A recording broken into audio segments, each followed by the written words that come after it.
Bueno, seguimos en esto que es como una especie de guerra total en la Feria Internacional del Libro, en su edición número 38.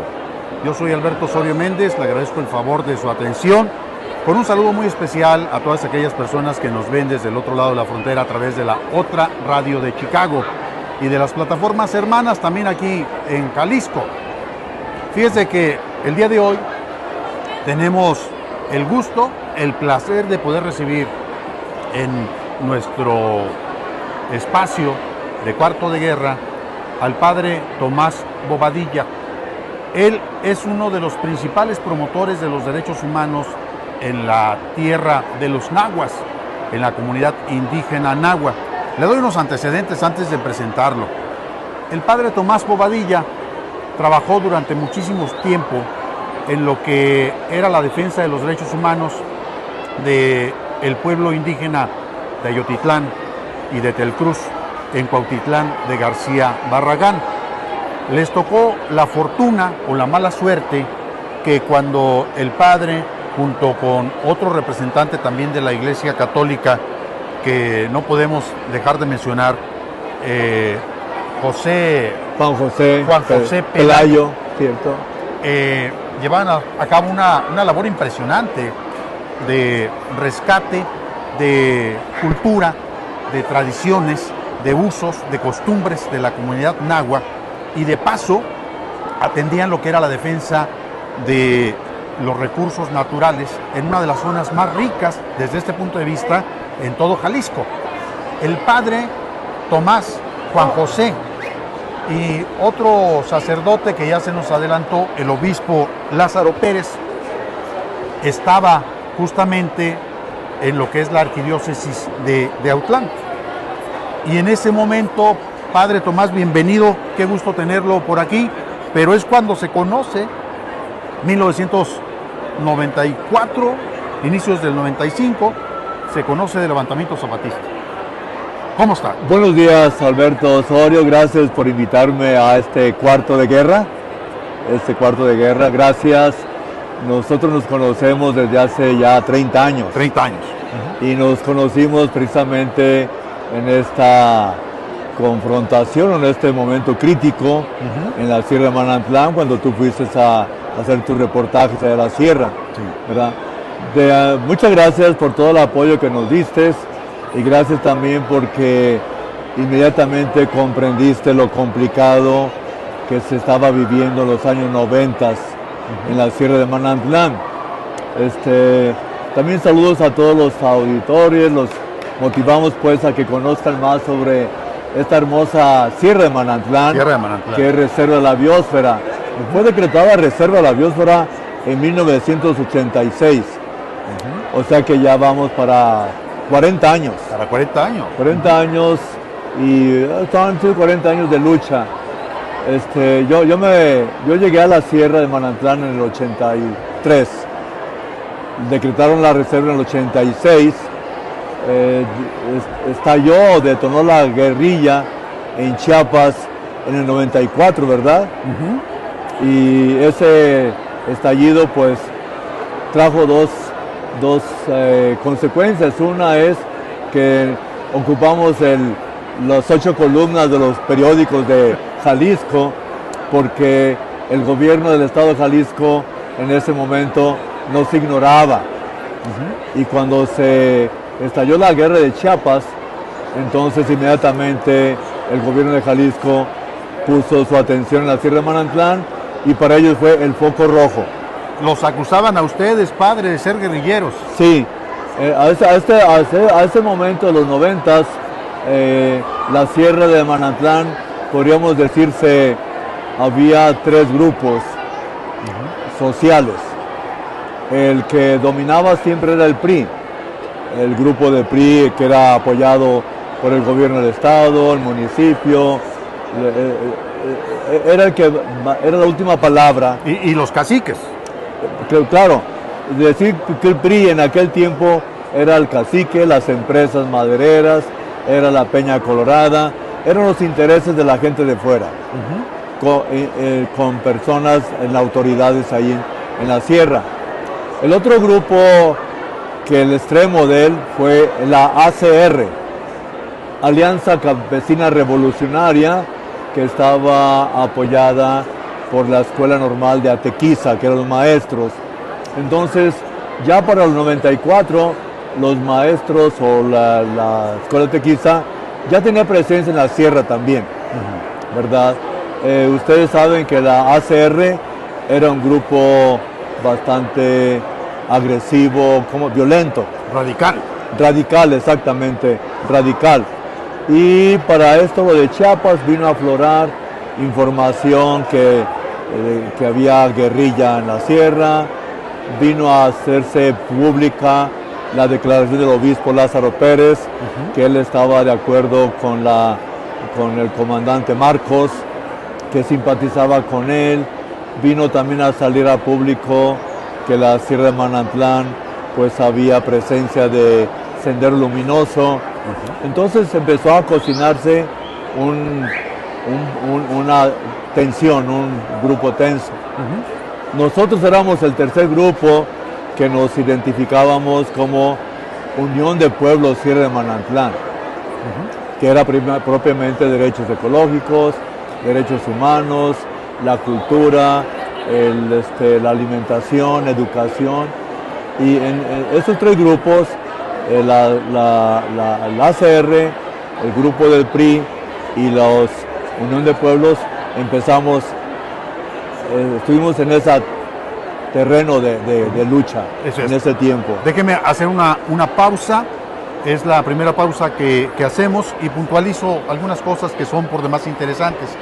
Cuando un grupo de periodistas llega a la Sierra de Manantlán, después de una denuncia que se hace en el Congreso del Estado por la supuesta presencia de un grupo guerrillero, pues nos lanzamos a ver si era cierto, y lo que se descubre es un asunto totalmente distinto a lo que estaban denunciando diputados del PRI en el Congreso. Sí, encontramos panfletos de la existencia de un supuesto grupo guerrillero, pero no vimos guerrilleros. No. Nunca detectamos guerrilleros.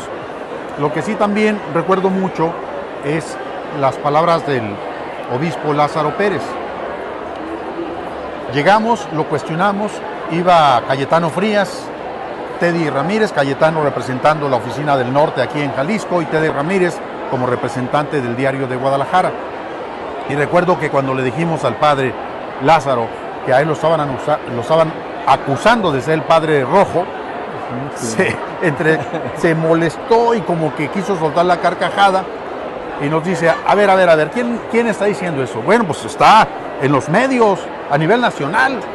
Dice, mire, y anótenlo bien, no es cierto que somos guerrilleros, pero si les interesa más, yo todas las noches estoy rezando por el subcomandante Marcos, porque gracias a él todo México ha volteado a ver a los pueblos indígenas. ¿Lo quieren así? ¿O lo quieren más claro? Fue lo que nos dijo. Hacemos una pausa. Bueno, imagínense trabajar en defensa de los recursos naturales, en defensa de los derechos humanos, preocuparse por lo que es la salud y la nutrición de la población nahua en la Sierra de Manantlán. Un punto hasta el cual en estos momentos no ha llegado un solo presidente de la República. Con todo y que se trata del segundo grupo de comunidad indígena más importante dentro del territorio mexicano. Y sin embargo, la forma como se pretende quitar a la comunidad de los territorios por su riqueza mineral y natural, pues es avasalladora. Tanto así que todo esto que ya le habíamos estado platicando tiene sus secuelas, tiene ¿cómo le podríamos decir? Pues una forma de pagar por parte de todas aquellas personas que presuman que pueden trabajar acompañando a la población.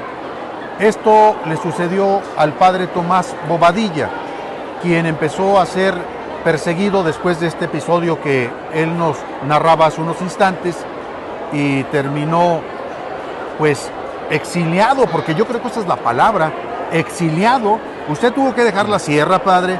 Se fue durante más de 10 años a Estados Unidos, a Nueva York. Pero bueno, los que no sabían del padre Tomás Bobadilla, llegando allá, se puso a trabajar en defensa de los derechos humanos de los migrantes. De los inmigrantes también. Platíquenos. Sí, de Estados Unidos. De las dos cosas. ¿Cómo se da su salida de acá y cómo se da su Creo llegada? que de los tres grupos que mencionábamos, la Alianza Campesina Revolucionaria, los del PRI y la Unión de Pueblos, empezamos propiamente con la guerra de Chiapas. Se empezó a calentar el terreno también allá en la sierra, a tal grado que el ejército subió a la sierra hasta a peinar la sierra, supuestamente después de que estuvieron incursionando, buscando más evidencias de guerrilla. Buscando guerrilleros. Guerrilleros. Finalmente hicieron una campaña de un mes en la sierra de Manantlán y fue el ejército mexicano. En ese momento yo le doy gracias al general Rebollo, que nos comprendió. A su modo de pensar, pues nos aceptó como una lucha social y sin compromisos con la guerrilla. Oiga, pero ¿a usted lo detuvo el ejército? ¿Lo persiguió el ejército? En una ocasión, subiendo yo a la sierra en la noche, me detuvo el ejército en un puesto que tenían entrando de Colima a Yatel Cruz, el terreno supuestamente indeciso. Me detuvieron, ya era noche, a las 11 de la noche, y me detuvieron por un par de horas.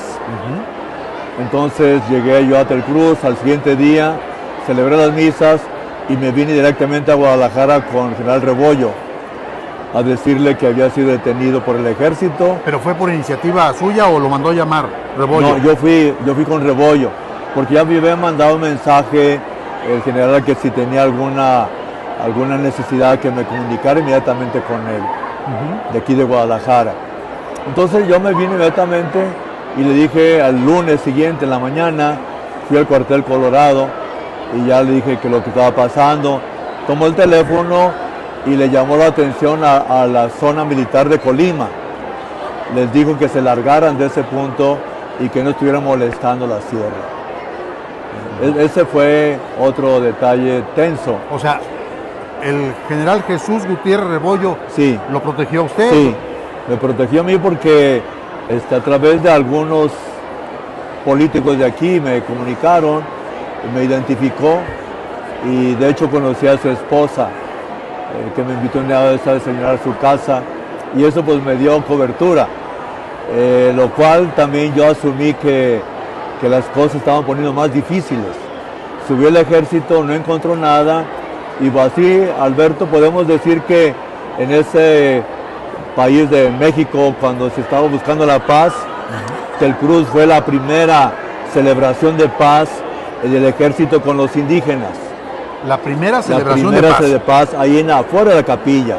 Hicimos oración y recuerdo que el que estaba al frente del ejército dijo, jamás habíamos tenido una celebración de paz. O sea que Yatel Cruz estaba señalada como un centro de guerrilla. A ver, pero díganos, ¿recuerda la fecha? ¿Cómo llegaron los soldados? ¿Cómo iba vestida la gente? ¿Iban con sus armas? ¿Iban con sus jeeps? ¿Con sus camionetas? Sí, fue el ejército completo. Fueron varios factores. Otros factores que ahora yo puedo decir en público que como un mes antes subieron militares disfrazados de campesinos. De vaquigorderos, llaman ya vaquigorderos, que compran puercos y vacas. Eran 6 en 2 camionetas y me presentaron sus credenciales del ejército de Sayula. Entonces llevaban un paquete de comunicados, de informaciones en contra mía. Cosas como estas me señalaban que yo había metido armas a la sierra a través de Minatitlán. Me señalaban que yo había traído americanos a entrenar la guerrilla en la sierra. Me señalaban porque yo usaba chamarras que compraba en Estados Unidos del ejército. Desde que compraba uno por $5, $10, las traía porque eran bastante resistentes. Entonces ya con esos elementos ya que era ya parte del ejército. Oiga, padre, déjeme preguntarle, Sí. ¿y si es cierto algo de eso? ¿Metió armas a la sierra? No, de hecho, bueno, ya hace casi 30 años de esto, de hecho yo sí tuve que, en algún momento los del ACR, me utilizaron a mí, me utilizaron para manejar armas. Vamos a hacer una pausa y continuamos con esta entrevista con el padre Tomás Bobadilla. Nos falta que nos diga cómo le fue allá en la parte de Estados Unidos, y con esto llegamos al final. Él está de regreso, afortunadamente, en territorio jalisciense. Bueno, llegamos a la parte final de esta entrevista con el padre Tomás Bobadilla. Él originalmente pertenece a la arquidiócesis de Autlán. Decía una cosa que a mí me sorprendió muchísimo en la ceremonia de homenaje que se le hizo hace unas semanas aquí en Guadalajara. Él dice que gracias a la Universidad de Guadalajara pudo sostener mucho de lo que era su trabajo. Si mal no recuerdo, nos decía, mientras me daban 1,500 pesos el arzobispado, la universidad me pagaba 1,500 pesos, 9,000 pesos por atender a la comunidad. Sí. Platíquenos de eso, padre. Bueno, la universidad yo le agradezco mucho porque cuando llegó en el 84 al estudio para la reserva de la biosfera, ellos ocupaban un apoyo moral en la comunidad. La gente los vio como estudiantes, como enemigos. Vienen a robarnos, vienen a saquear, vienen a utilizarnos. Entonces la Universidad de Guadalajara necesitó un intermediario. Yo serví de puente entre la gente, los habitantes y la universidad. De hecho, ahí hubo conflicto con la ACR, con la Alianza Campesina Revolucionaria, porque sabían que yo estaba protegido por la universidad también. Entonces no estaba totalmente desamparado. Trabajamos casi 10 años, tuve la nómina de la universidad y el sueldo que recibía, que eran casi 10,000 pesos, lo utilizaba principalmente para, por ejemplo, venía a Guadalajara, al mercado de abastos, a la Mamá Coneja, y compraba por toneladas soya, frijol de soya para hacer leche de soya. ¿Y usted la llevaba para Yo la llevaba allá y la gente preparaba la leche de soya y para desnutrición, ¿verdad? Esa era una campaña que nos resultó mucho contra la desnutrición. Que era muy grande ahí. Las mujeres desnutridas, sí. Los niños desnutridos, las personas mayores desnutridas. Sí. Y era una ironía, porque mientras que la gente estaba desnutrida, las mamás mamantando a sus niños, veía las vacas de los de Minatitlán y Cuautitlán con una argolla en la oreja, porque tenían seguro. Las vacas estaban aseguradas por parte del gobierno, programa del gobierno. Si estaban aseguradas para atenderlas con medicamento, si se morían le pagaban el seguro, y la gente lo único que les daba ahí salubridad eran puros condones para los hombres. Padre, usted ya debería, y se lo pregunto con mucho respeto, pero también puntualizando, usted ya debería estar muerto en estos momentos. Yo creo que varias veces pues sí nos escapamos, no porque fuera una directamente la gente o los del ACR, o no, sino las circunstancias que se daban eran bastante riesgosas, muy riesgosas, ¿verdad? Afortunadamente salía a buen tiempo cuando antes de que se pusieran más difíciles las cosas, pero logramos mucho. Y en Estados Unidos puedo presumir de que llegué a Nueva York y al año, 2 años, tuve un reconocimiento del mayor de la ciudad de Nueva York, Giuliani, porque le hice una investigación directamente sobre los mexicanos en el Bronx. Caray. O sea, ahí entré de lleno al Bronx y había una información que estaba siendo utilizada. Decían que los mexicanos éramos 8,500.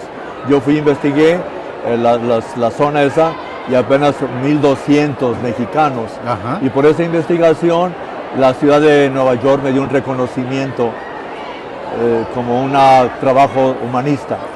Padre, vamos a tener que parar y nos va a prometer que luego vamos a platicar exclusivamente sobre ese punto. Bueno. Pero yo me quedo con una idea que usted expresó el día del reconocimiento. Nos decía usted, gracias a la presencia de nosotros como clérigos, de organizaciones sociales y de la Universidad de Guadalajara, se evitó una masacre en Manantlán. Yo estoy de acuerdo contigo, Alberto Osorio. Esa idea principal, esa teoría que tú tienes, sí es cierta. ¿Por qué? Porque por una parte el gobierno de aquel tiempo del Estado de Jalisco era muy intransigente, ¿verdad? Con muchas argucias, pero intransigente. El segundo factor era que Peña Colorada y la riqueza de Manantlán era un trofeo, un lugar de saqueo.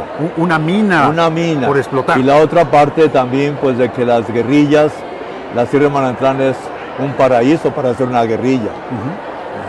Entonces, gracias a Dios no se generó esa masacre. Bueno, usted lo dice así, yo lo digo, gracias a ustedes, padre. Sí, gracias, no se generó una masacre. Claro. Quizá acompañados por Dios, pero también claro, acompañados por muchos enemigos.